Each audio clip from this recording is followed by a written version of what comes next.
Bonjour chers abonnés, merci pour la confiance à votre chaîne Bidimbu Télévision. Ensemble, nous allons tisser la toile. Gros Plan s'intéresse aujourd'hui sur les abus des enfants vivant avec handicap dans la société congolaise et dans le monde. Pourquoi ce genre de situation aux enfants vivant avec handicap, aux enfants vulnérables? Quelles sont les causes? On en parle avec Madame Merando Nankwaya, coordonnatrice du centre Elikia Nabisso. Nous sommes une chaîne de plus, bien évidemment. Merci, bienvenue. Madame Merando, bonjour. Bonjour. Vous êtes la coordonnatrice du centre Elikia Nabisso.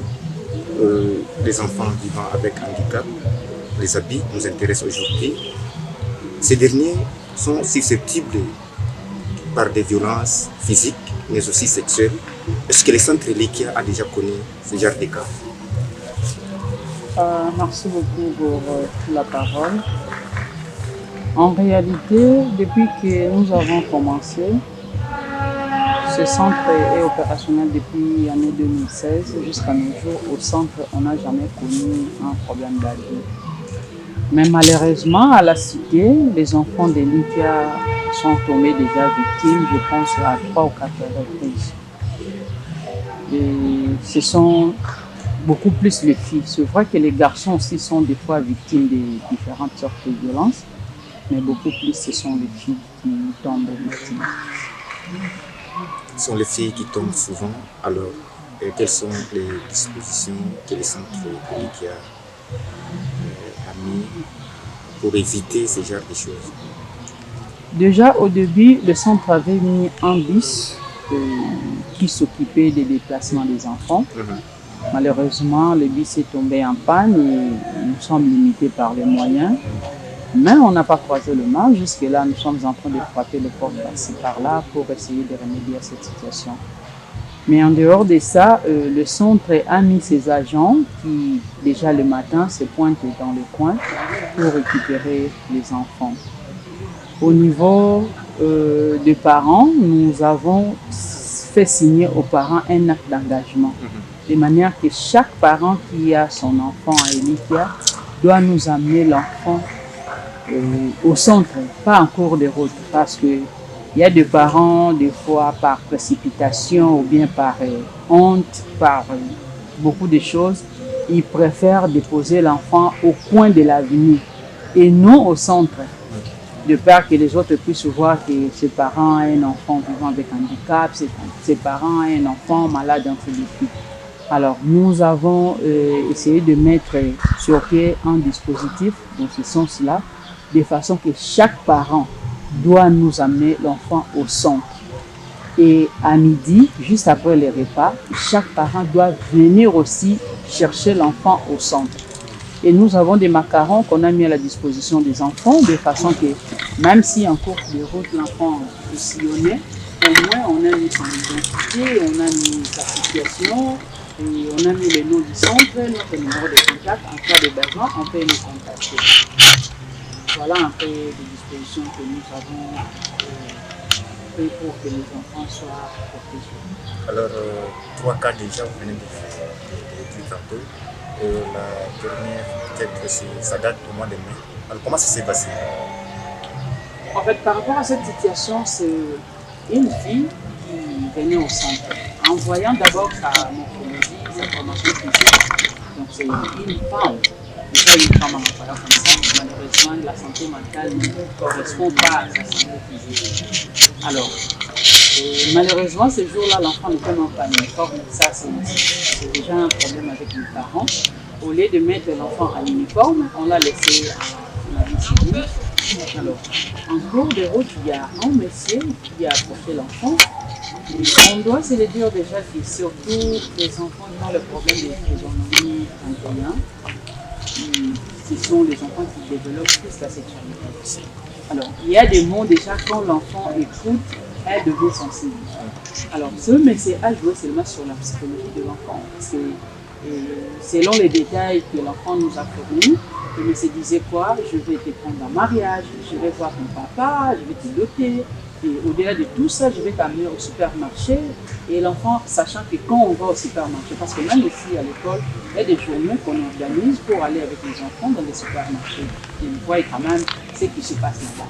Alors déjà, le fait d'entendre ces mots-là, supermarché, l'enfant s'est dit que c'est une personne que je dois prendre en considération et qui est peut-être organisée, qui doit avoir le nom. Alors, il est parti avec l'enfant, je pense, ils ont franchi plus des 100 mètres à pied, après ils ont pris la moto pour aller du côté des Zamba-Télécom. Et c'est là où l'enfant a été violé. Après, le monsieur a donné 2000 francs congolais à l'enfant, et puis il a pris l'enfant sur la moto pour que l'enfant revienne à son. Alors, comme ça se passait le matin, l'enfant venait à l'école.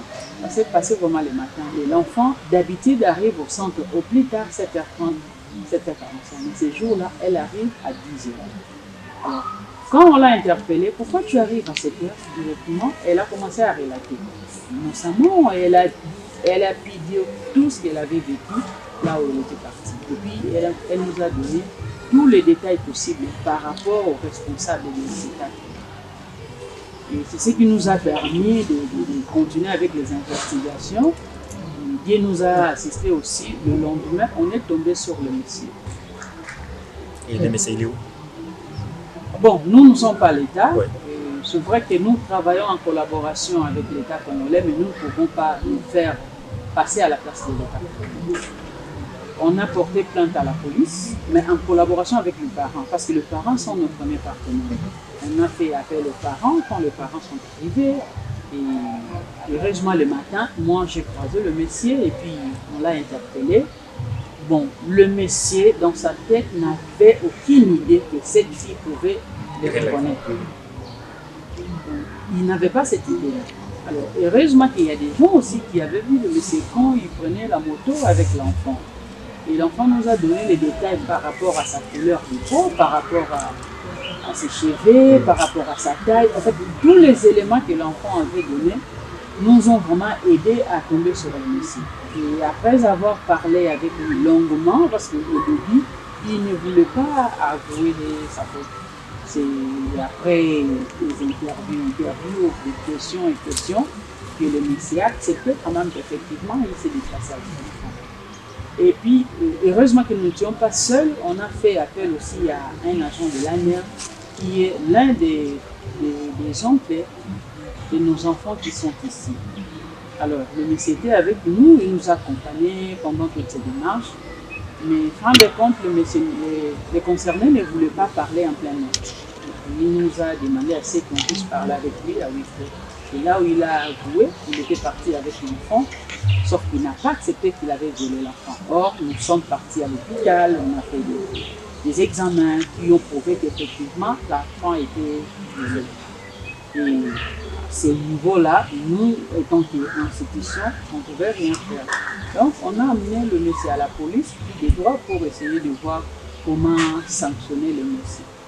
Pour voir comment sanctionner le monsieur, alors que diriez-vous à l'État congolais surtout, qui n'admet pas qu'il peut-être des fois les déclarations des enfants qui ont un handicap que d'autres enfants? Moi, je pense que ce que je vais demander à l'État congolais d'abord, c'est de protéger cette catégorie d'enfants. C'est vrai que ce sont des enfants à problème, mais dans leur tête, il y a quand même une petite quantité d'intelligence. Parce que s'il n'y en avait pas, cette fille ne pouvait pas donner tous les détails possibles. Et cette fille n'allait pas nous amener à tomber sur ce monsieur. Imaginez qu'en cours de route, il y a combien d'hommes qui sont passés ce jour-là. Mais pourquoi la fille a donné seulement les éléments concernant le monsieur? C'est pour dire que c'est vrai que ce sont des enfants à problème, mais ils ont quand même quelques compétences, ils ont quand même quelques capacités. Donc si l'État doit vraiment mettre un accent particulier sur la petite quantité de compétences que les enfants ont, je pense que ça va nous aider. Ça fait très mal de voir que le travail que nous avons fait pendant des années, un parvenu arrive à détruire en un clin d'œil. C'est vraiment décevant. Donc, vraiment que l'État fasse son travail, c'est la moindre des choses. C'est la moindre des choses aux parents qui n'arrivent pas à amener les enfants jusqu'au niveau du centre. Et surtout, On a vu les enfants pendant la pause, surtout très joyeux, en train de danser avec des uniformes. Mais si l'enfant vient comme ça, quitte à la maison, sans porter l'uniforme, que direz-vous parents comme ça? Ah oui, déjà dès le début de l'année, on interdit toujours aux parents de laisser les enfants venir au centre sans uniforme. Parce que c'est une façon aussi de les identifier. Si cet enfant était en uniforme, ça n'allait pas arriver jusqu'à ce niveau-là. C'est vrai que le monsieur pouvait se déplacer avec l'enfant, mais pas jusqu'à atteindre son objectif. Parce que déjà, même dans notre environnement, le fait de voir déjà cet uniforme, on sait que ce sont les enfants Elikia. Mais on sait où se situent les centres. Et la direction que le monsieur prenait avec l'enfant n'était pas la direction du centre. Donc nous interpellons aussi aux parents de faire le nécessaire pour que les enfants soient en uniforme. Ce sont les uniformes que nous donnons gratuitement à l'école. C'est question seulement de suivre quand même quelques notions de propriété sur les enfants, que l'uniforme soit propre. Peut-être ce jour-là, l'enfant vit que sa blouse était sale, raison pour laquelle elle s'est mise en tenue civile. Donc les parents doivent aussi suivre les enfants. Et pour les parents qui doivent normalement nous amener les enfants à l'école, on a toujours insisté aux parents et amenez-nous l'enfant jusqu'au centre, pas encore de route. Raison pour laquelle nous venons de signer un acte d'engagement. Chaque parent signe un document. Et dans ces documents-là, il y a une déclaration que chaque parent a fait. Tous les parents des enfants? Tous les parents qui ont leurs enfants au centre Elikia, ils ont signé ces documents-là. C'est en réunion où oui, nous avions convoqué une réunion d'urgence par rapport à cette situation. Okay. Ah oui, parce qu'on ne pouvait pas laisser passer cette réalité comme ça. C'est quelque chose qui frappe pas seulement nous étant que les responsables, mais ça frappe l'institution, ça frappe tous les enfants. Raison pour laquelle, même les parents, raison pour laquelle vous avez vu, mais il y a même quelques enfants qui déplorent ça. Ils ont parlé, les enfants sont en train de déplorer ce genre de comportement. Et les personnes qui font ça, ce ne sont pas les personnes malades, ce ne sont pas les personnes qui ont des problèmes mentaux. Non, ce sont des personnes très normales, en bonne et due forme. Alors, nous avons insisté à ce que chaque parent signe ces documents pour que l'institution aussi soit épargnée en cas de problème. Que l'institution soit épargnée. Parce qu'on s'est dit, c'est vrai que ça s'est passé en cours de route, mais d'une manière ou d'une autre, nous aussi nous sommes frappés. C'est notre réputation qui est mise en jeu parce qu'on s'est dit, l'enfant de Elikia a été violé. Vous voyez l'image des marques du centre. Avant que les gens puissent comprendre. Les autres peuvent dire que non, peut-être Elikia n'encadre pas bien les enfants. Or, en réalité, ce n'est pas ça. Parce que c'est une réalité qui s'est passée en dehors du centre. En dehors du centre. Et prendre les responsabilités. Travailler en collaboration. Nous devons travailler en collaboration parce que j'ai toujours dit, nous sommes des partenaires. Donc, nous faisons notre part de travail. Les parents aussi ont leurs responsabilités. Les déplacements des enfants, déjà quand le bus est tombé en panne, on avait convoqué une réunion et nous nous sommes mis d'accord avec les parents. On s'est dit, les déplacements des enfants, c'est maintenant votre responsabilité. C'est juste pour un temps, ce n'est pas quelque chose qui va demeurer comme ça. On est persuadé que d'un moment à l'autre, on finira par trouver une solution. Et nous sommes vraiment persuadés, nous savons que le Seigneur va nous accompagner dans cette démarche-là. Mais aussitôt qu'on avait convoqué les parents, aussitôt qu'on avait signé cet engagement avec les parents, on sait que chaque parent doit prendre sa responsabilité à main. Venir déposer l'enfant au centre et puis venir récupérer l'enfant. Et pendant la réunion, on a même interpellé le parent parce qu'il y a de certains qui confient les enfants aux motards, les wewa. Ça, c'est une pratique que nous, étant qu'institution, on n'a jamais vraiment encouragée. Parce qu'avec cette catégorie de personnes aussi, tout peut arriver. En cours de route, nous ne savons pas. Peut-être que le parent pense que l'enfant quitté à l'école en retard. En réalité, ce n'est pas le cas. Oui, capable de faire n'importe quoi. On n'accuse pas les oui, parce qu'on n'a pas de preuves. Mais c'est une situation qui peut arriver parce qu'ailleurs, on encaisse déjà de pareilles choses avec les écoliers et écolières. Alors, à plus forte raison, les enfants ont problème. Donc, c'est pour dire que nous avions même interdit aux parents. Si vous pensez que l'enfant ne peut pas marcher, il faut nécessairement qu'il y ait un motard pour venir prendre l'enfant, que le motard soit accompagné d'un membre de la famille. Parce que c'est le membre de la famille qui va nous remettre les macarons pour dire que Les macarons ici, c'est pour tel élève et je suis venu chercher l'élève. Nous récupérons les macarons et puis l'enfant rentre à la maison. Quand le matin, on vient déposer l'enfant, nous donnons les macarons. C'est une façon aussi de sécuriser nos enfants. En fait, on a mis tous ces mécanismes en marche parce que nous ne voulons pas qu'il y ait des abus. L'objectif principal, c'est la sécurité des enfants. Si nous, institutions, nous protégeons les enfants, donc les parents doivent aussi nous accompagner dans cette démarche-là. C'est ce que nous demandons aux parents. Qu'ils nous accompagnent parce qu'aujourd'hui, si nous constatons que le parent n'arrive pas à faire leur part de responsabilité, nous serons peut-être obligés de fermer les centres. Alors, regardez la population que vous avez trouvée là. Imaginez aujourd'hui si on fermait ces centres. Qu'est-ce que ces enfants vont devenir? Et même le parent de ces enfants-là. J'aimais surtout l'ambiance pendant la pause où les enfants dansent, les enfants sont très joyeux avec les encadreurs et puis tout. Ça va déjà pour les enfants vivant avec handicap. En fait, pour les enfants, c'est leur maison. C'est là où ils se sentent aimés, c'est là où ils se sentent considérés, c'est là où... En fait, pour ces enfants, vous avez vu même comment est-ce qu'ils sont venus m'accueillir. Donc, pour les enfants, c'est ici que ces enfants doivent normalement vivre. Faute des moyens, que jusque-là, on n'a pas encore instauré ce système de l'internat. Mais à la longue, avec tout ce qui se passe dans notre société, nous serons... On va arriver déjà pour l'hébergement au niveau du centre. Chers abonnés, nous ne voulons pas les habits au niveau des enfants vivant avec handicap. Nous recevons pour vous Madame Mirando Nankoya, coordonnatrice du centre Elikia. Avec lui, nous échangeons sur les habits des enfants vivant avec handicap. Vous venez de parler des moyens et vous voulez interner des enfants ici. On a vu l'autre fois des dortoirs. On en est où?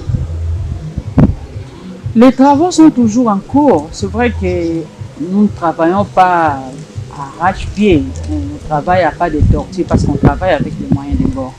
Mais c'est vraiment un objectif que nous devons obligatoirement atteindre. Parce que les habits, c'est vrai, aujourd'hui on parle de filles, mais les garçons aussi tombent souvent victimes. Quand on commence, violence physique, pas seulement physique, même au niveau des familles. Si on se met à nous entretenir avec les enfants, il y a des enfants qui nous disent parfois, Madame, je suis fatiguée, on m'appelle toujours Maman Daniel, on a lundi. Tu es fatiguée pourquoi? L'objet n'a pas été 25 bidons. Parce que vous devez savoir qu'il y a un monde à la low cost. Il faut nécessairement aller. Alors, il y a des parents qui utilisent les membres de la famille. De la famille, il est obligé, mais pas seulement il est utilisé comme un instrument et non comme une personne. Parce qu'un parent qui considère cet enfant comme tout autre enfant ne peut pas demander à l'enfant d'aller puiser 25 bidons sur sa tête et puis 25 bidons de 25 litres. Donc si cet enfant puise 10 bidons, il puise déjà 250 litres. Alors allez-y comprendre avec 25 bidons en un seul jour. C'est trop demandé à l'enfant. C'est trop demandé et on abuse. Ça, ce n'est plus l'utilisation rationnelle de l'enfant, mais ça devient l'exploitation de l'homme par l'homme. Ce sont des êtres humains comme nous. Ils ont droit à la vie, ils ont droit à la protection, ils ont droit à la sécurité. Il y a des garçons même qui sont abusés sexuellement parlant par de grandes personnes de la société, des grands garçons qui abusent de ces garçons ici. Tout ça, les enfants se sentent seuls. Et j'insiste, tout ça se passe à la cité, pas chez nous. Je suis en train d'insister depuis 2016 que Elikia a mis sur pied cette réalisation. Aucun cas de viol a été enregistré au centre. Aucun petit. Vous avez vu les agents qui sont là, même pour utiliser les installations hygiéniques. Si c'est un garçon qui veut se soulager, il y a un monsieur qui accompagne le garçon.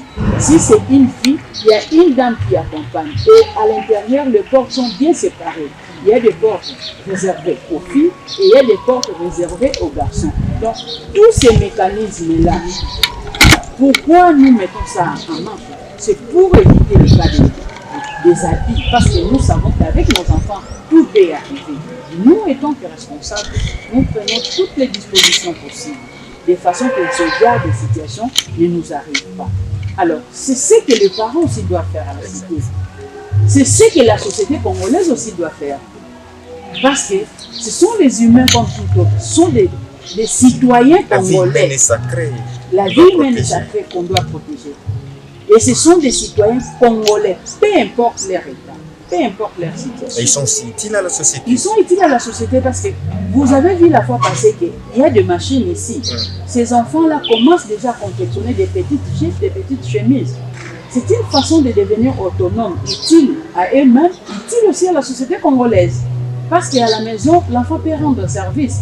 Sa soeur ou bien son frère qui a une chemise déchirée, l'enfant peut l'accommoder facilement. Alors c'est une façon de participer aussi au développement de notre société. Alors pourquoi on doit les négliger? Pourquoi on doit leur laisser à leur propre sort? Non.